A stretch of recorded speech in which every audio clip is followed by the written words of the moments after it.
Well, hi everyone, and welcome to Provokers Squared. And better known as Partners², but I called it Provokers² because I don't know you guys, but the weather outside is making me kind of tired. So, yeah. And the time change. And the time, oh man, the time change was a killer. But yeah, so Shane, what are we talking about today? We're doing financials and how we deal as a team on financials. Yeah, cringe. Cringe. So, yeah, it's an interesting one. And I don't know for anyone else that listens. It's very interesting when you're both business partners and home partners. Yeah. Whatever we want to call it. And Life partners. yeah, because it's like you not only have the finances of the business, but now you get to add in the finances of your home. And Because you see both. you see both constantly, but one big thing is They're also tied into each other too. they are tied in together, but you have to watch it because you got to keep them separate because you can't, one and the other cannot merge. But yeah, so Shane, what are we going to talk about when it comes to finances at first? Oh, well, we'll start with like purchases for the company. So yeah, purchases for the company. Things like computers, cameras, or like for us, using us as an example, Yeah. like cameras, office equipment, anything from new chairs to... Yeah, and to be honest, I'm the cheapskate, so I don't want to spend any money. And Shane is the guy that's like, hey, we need to spend money to make money. And here I am, I'm like, no, I don't want to do that. But yeah, so... We find a compromise. We do, but we also make each other accountable. So like, for example, I recently needed to buy a new MacBook Pro because my other one died. It's a pretty easy decision, but I had to be accountable. Shane, okay, how am I paying for this? What method am I paying for this? And which one am I going to buy? Am I doing credit or am I just going to pay outright or what? Because either way, it's an expense for the company so that we can write it off later. And taxes, which we could do one on taxes eventually. Yeah, taxes is a fun one. Taxes is its own subject.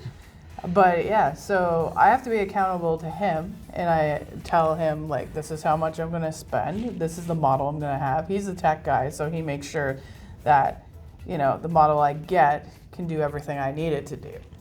But yeah, I don't go ahead and make a purchase without him knowing what's going to happen, unless at Christmas time I bought us both things, and he didn't know about it. But that's different. But yeah, so for scenarios like that, and also a scenario for like Shane wanted a new camera, and which is happening, it's just not yet. Yeah, so I asked him because, I'm not sure what we would need this camera for. What is the benefits of the camera and all that? And I actually asked him to put a proposal together for what we would use that camera for. And it actually is great because then you actually think versus just buying this, on a whim. Yeah. On a whim, a $2,000 camera.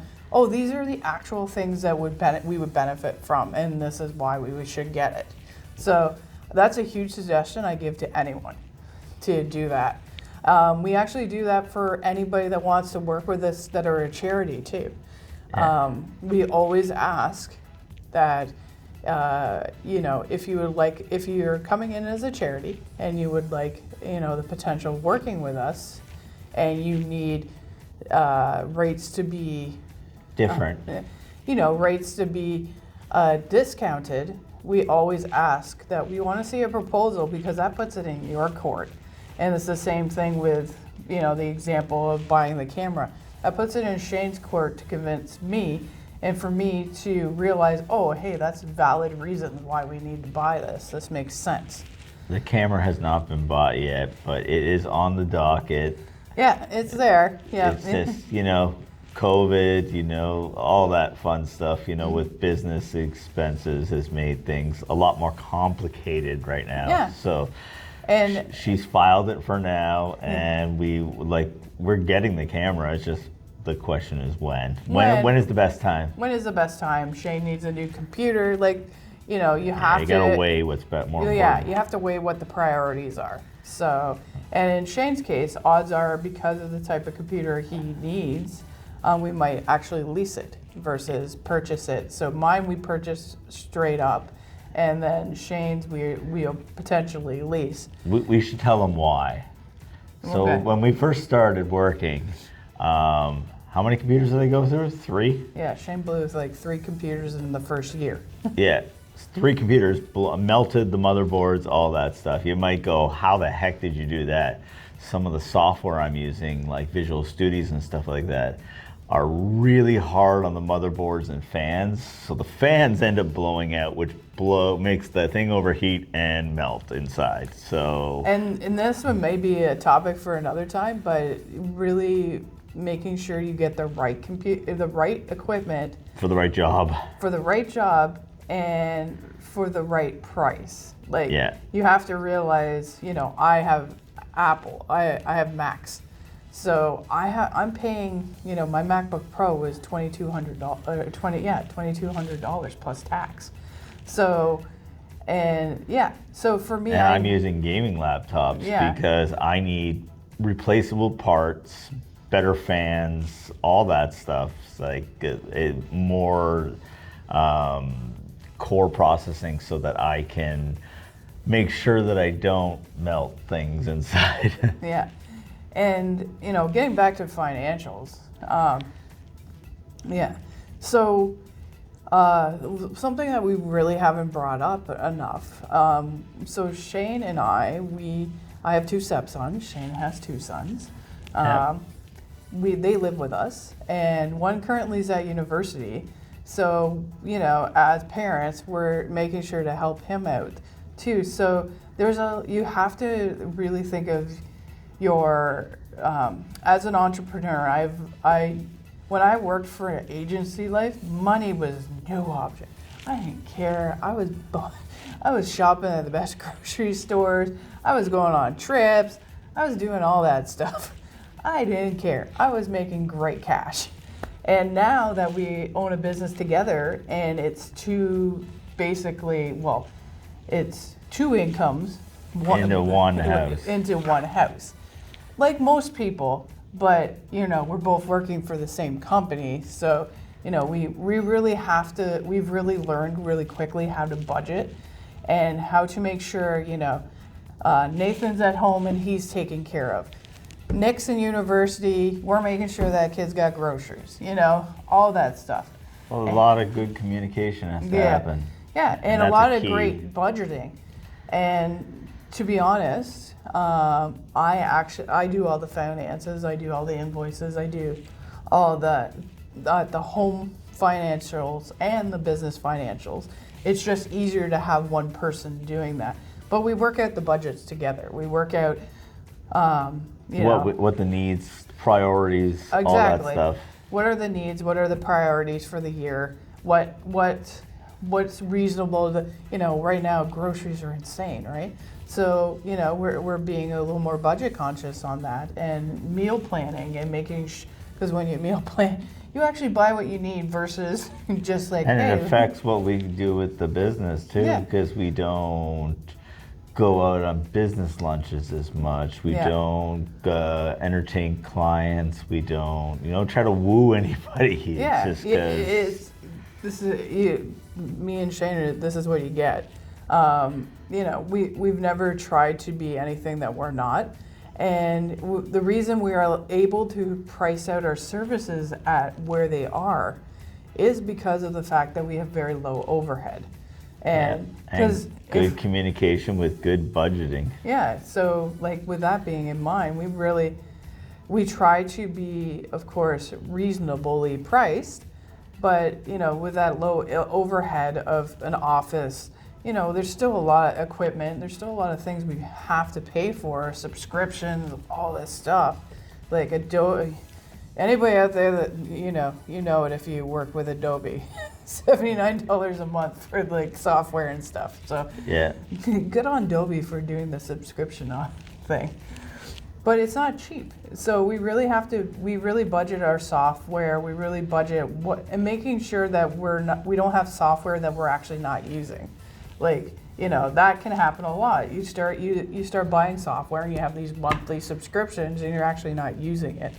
So being very mindful of that, and being mindful, like, we have personal savings, we have company savings, we have scenarios where we would like to go on a trip. So there's actual vacation savings.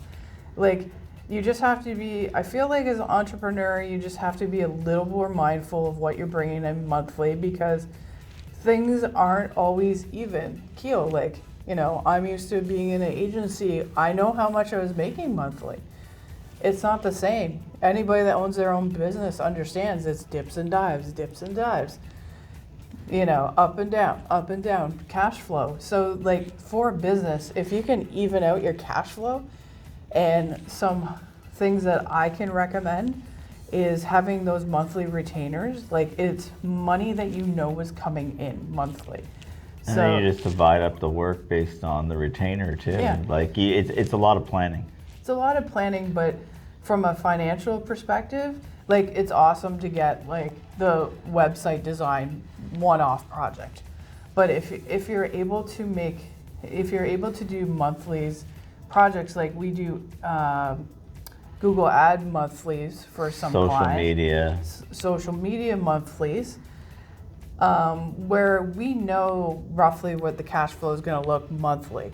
So for us, doing one-offs plus having these monthly retainers really keep our cash flow very steady, versus we don't do as much hills and valleys. But it's also based on how your company works. So those are just a couple things I would suggest. We could talk like on this for like forever. Maybe we'll come back and do another one. If there's any questions regarding that kind of stuff, just let us know, because we're really... Otherwise, this video would be 35, 40 minutes long. Because there's just so many little tips and tricks that we've learned over the last... Because our anniversary is coming up. And for us, like, when we say, so we have 2 anniversaries actually coming up. So we have Shane joining Provoke is actually coming up in April, and we've actually set aside some money to make sure, like, for us, going to the keg is like gold, right? So we've set aside some money to make sure that we spent, My last day at our old job, we went to the keg, and so Provoke with us, as you know, it started at the keg, so we're returning there 5 years later for our 5-year anniversary. Well, Shane's 5-year. Provokers, I started in 2013, and then he came on 5 years ago. 2017. So, and then this is where things start getting merged. And then our actual anniversary as a couple is coming in May. A month later. In May. And, as we talked about last time, we can actually say, we're going to take a vacation, guys. We're taking a vacation. We're heading out to finally Alberta and BC to Shane's never seen mountains, so he gets seen a mountain. He's never seen a mountain, so he's going to see some mountains. He's going to see Banff. He's going to see Lake Louise. He's going to see. And then we're going to go play with a little kid. Yeah, we're going to go see one of my close friends, Kim, and bridesmaid. Kim, and her son Wild in Golden, BC. So we're super excited. We're going to take a week off. That's unthinkable. We haven't done that since 2019. Yeah. And so we're super excited. And we were able to do that because financially, we put a little bit away to make sure we actually have a vacation fund. Because if anything we've discovered during the pandemic is that off time is so important. And shout out to the Scandinave on Monday. I took the day off and I went to, I had some knee issues I had to deal with, and then I headed to the Scandinave. So it was super awesome. Yeah. So till next time, we'll we'll maybe rejoin this conversation about financials, maybe, you know, a couple videos down the road. Yep. But, because otherwise, yeah, it'd be too long. It'd be too long, but if you have any questions, like specific Always questions, ask questions. if there's any specific questions, let us know and we'll do a video about it. So until then, hope everyone's having a great week. And from our lovely abode here at Nouveau Network, have a good one from us. See you guys.